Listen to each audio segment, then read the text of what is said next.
అందరికీ నమస్కారం. Welcome to my channel మీ స్వాతి ముత్యం. నేను మీ స్వాతి. ఈరోజు వీడియో ఏంటంటే గోకరకాయ ఎగ్ కర్రీ కలిపి చేశానండి. ఇది ఫ్రై లాగా ఉంటుందన్నమాట. అయితే ఎంతో టేస్టీగా ఉంటుంది. అలాగే హెల్త్‌కి ఎంతో మంచిది. ఈ కూర ఎలా చేయాలో నేను ఈ వీడియోలో చూపిస్తాను. ఇది రొట్టెలకు గానీ, అన్నానికి గానీ, చపాతీలకు గానీ చాలా బాగుంటుంది. ఇంకా అన్నం కంటే గూడా చపాతీ రొట్టెల మీద సూపర్ టేస్టీగా ఉంటుంది. అయితే ఫస్ట్ గోకరకాయని మనం గిల్లి పెట్టుకోవాలన్నమాట. ఇది ఒక హాఫ్ కేజీ గోకరకాయ. దీన్ని గిల్లి పెట్టుకొని ఇలా ఉడకపెట్టాలన్నమాట. ఫస్ట్ బాయిల్ చేయాలి. లైట్ బాయిల్ చేస్తే సరిపోతుంది. ఎక్కువగా ఉడకాల్సిన పని లేదు. ఇట్లా ఉడకపెట్టుకున్న తర్వాత మెల్లగా స్టవ్‌ని ఆఫ్ చేసేసి ఇది పక్కకు పెట్టేసుకోవాలి. అయితే ఈ గోకరకాయను కొన్ని ప్రాంతాల్లో గోరచిక్కుడు అని గూడా అంటారండి. మా ఏరియాలో అయితే గోకరకాయ అంటాం మేము చిన్నప్పటి నుంచి. అందుకని జెప్పేసి నేను అలా చెప్తున్నాను. ఈ విధంగా ఉడికిన తర్వాత పక్కకు పెట్టేసుకోండి దీన్ని. తర్వాత ఇందులో పచ్చిమిర్చి వేస్తే ఎంతో టేస్టీగా ఉంటుంది కర్రీ. ఆనియన్స్, పచ్చిమిర్చి వట్టి కారం గూడా వేసుకోవచ్చు. రెడ్ మిర్చి కూడా. కానీ పచ్చిమిర్చి వేస్తేనే టేస్టీగా ఉంటుంది. అలాగే ఒక హాఫ్ కేజీ గోకరకాయకి నేను 6 గుడ్లు తీసుకున్నాను. అయితే ఈ మట్టి మూకుడులో చేస్తున్నానండి నేను కర్రీ. ఆయిల్ ముందే వేసి పెట్టుకున్నాను. ఎందుకంటే ఈ మట్టి మూకుళ్ళల్లో స్టవ్ మీద అలాగే పెడితే ఏంటంటే అది పగిలిపోతుందనమాట. అందుకోసం అని జెప్పేసి నేను ముందే ఆయిల్ వేసి పెట్టుకున్నాను. తర్వాత స్టవ్ వెలిగించేసి అలా చేస్తున్నాను. ఇదివరకే ఒకటి పగిలిపోయింది. అందుకోసం అని జెప్పేసి ఇంకా ఇట్లా చేస్తున్నాను.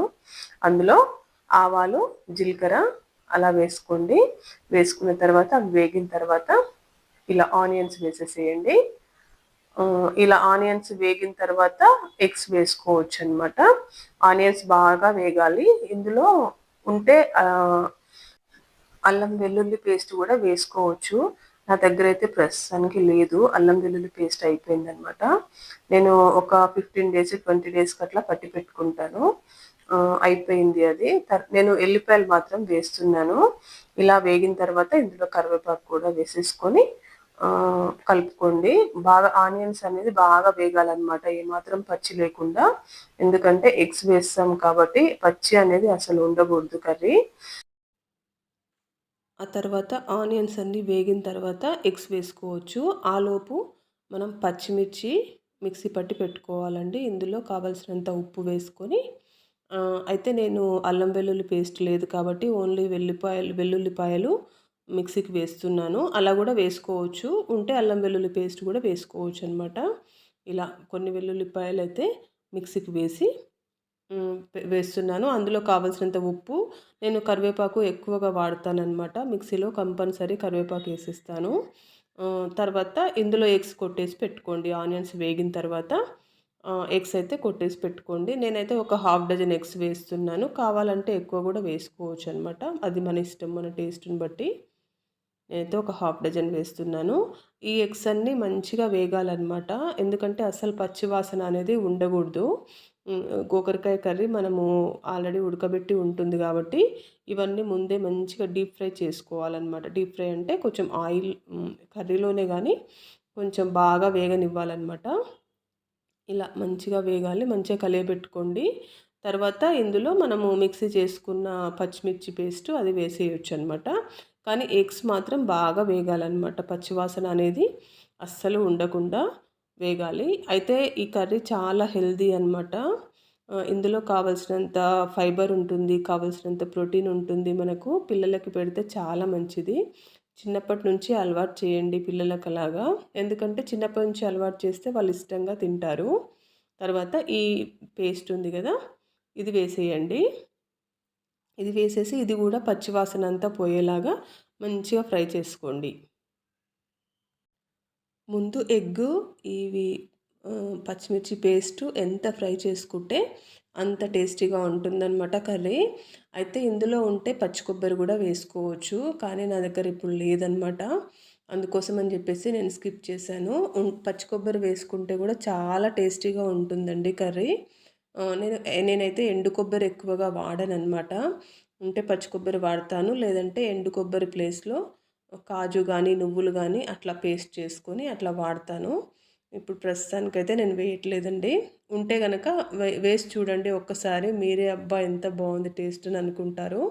ఇలా మొత్తం పచ్చివాసన పోయేలాగా మంచిగా వేగనివ్వండి. వేగిన తర్వాత ఈ గోకరకాయ ఉంది కదా, మనము నీళ్ళు వంపుకొని పక్కకు పెట్టేసుకోవాలన్నమాట. ఇది ఉడికిన తర్వాత ఇది పక్కకు పెట్టేసుకొని, అయితే మేము మా ఏరియాలో గోకరకాయ అంటాము, కొన్ని ఏరియాలలో గోరచిక్కుడు అంటారు కదా దీన్ని. మేమైతే గోకరకాయ అంటామండి. చిన్నప్పటి నుంచి అట్లే అలవాటు మాకు. ఆ తర్వాత ఈ గోకరకాయని అందులో వేసేసుకోండి. మంచిగా వేగిన తర్వాత ఇట్లా అందులో వేసేసుకొని కలియబెట్టుకోండి. ఇది వేసిన తర్వాత ఒక 10 మినిట్స్లో మనకు కర్రీ రెడీ అయిపోతుంది. చాలా ఫాస్ట్గా రెడీ అయిపోయే కర్రీ అనమాట. చాలా హెల్తీగా ఫాస్ట్గా ఉండే కర్రీ ఇది అని చెప్పుకోవచ్చు.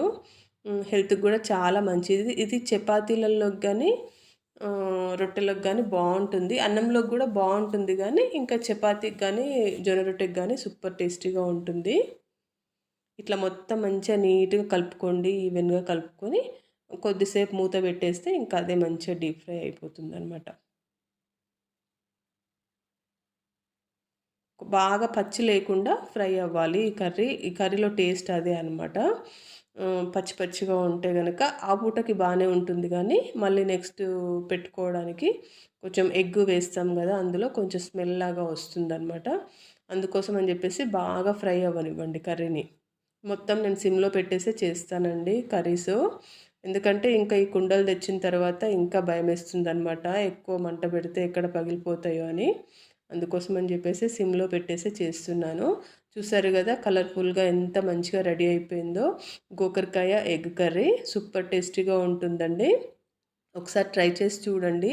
మీరు రొట్టెలు వచ్చిన వాళ్ళైతే రెగ్యులర్గా చేసుకుంటూ ఉండొచ్చు ఆల్రెడీ నాకు తెలిసి. రొట్టెలు రాని వాళ్ళైతే కనీసం చపాతీలోకి ఈ కర్రీ ఒకసారి ట్రై చేసి చూడండి. నేను చెప్పిన పద్ధతిలో చేసి చూడండి, మీరే వావ్ అంటారు. టేస్టీగా ఉండే గోకరకాయ ఎగ్ కర్రీ రెడీ అయిపోయింది. ఒకసారి ట్రై చేసి చూడండి, ఎలా ఉందో నాకు కామెంట్ అనేది పెట్టండి. Thanks for watching.